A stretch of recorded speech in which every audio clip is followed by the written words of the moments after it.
Selina Scott says palace officials had to befriend Princess Diana. Selina Scott says Buckingham Palace officials asked her to befriend Princess Diana and guide the late royal through the media jungle. In a new article, BBC Breakfast Time presenter, Scott, 71, recalled her time working for the BBC and detailed her relationship with the then Princess of Wales. Scott explained that her appearance was often compared to Diana's, and was frequently called a Diana look-alike.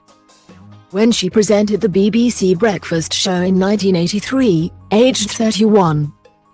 Discussing her relationship with Diana, Scott wrote in the Daily Mail on Friday, the 20th of January, Princess Diana didn't appear on Breakfast Time, but she was a fan and did visit the studios.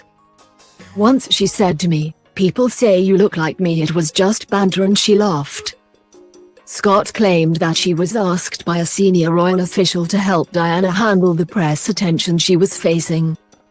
After her visit, Michael Shea, the Queen's press secretary, asked me if I would befriend Diana and guide her through the pitfalls of the media jungle.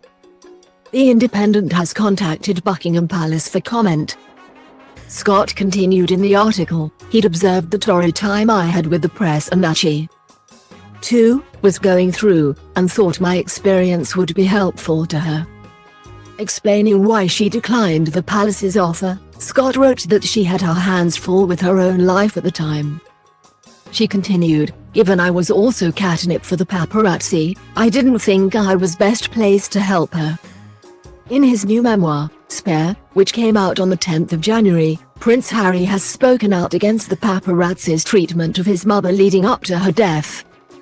The Duke of Sussex expressed his feelings of grief after his mother died in a car crash in Paris in 1997. At the age of 36, Harry was 12 at the time of Diana's death. He wrote in his memoir that the smell of Princess Diana's perfume helped him cope with her death. He went on to note how his therapist urged him to reflect on what he remembered about his mother, including bedtimes in Kensington Palace, when he'd go from inhaling her perfume to then lying in bed. "We're breaking through," Harry's therapist told him. "Let's not stop there."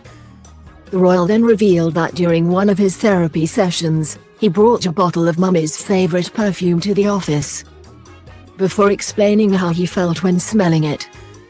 "First, by Van Cleef and Arpels. At the start of our session, I lifted the lid, took a deep sniff, like a tab of LSD," he wrote. Harry continued to describe some of the memories that came back to him after smelling the perfume. "I remember one day at La Grove, Mummy stuffing sweets into my sock," he wrote. "Outside sweets were forbidden, so Mummy was flouting school rules, giggling as she did so, which made me love her even more."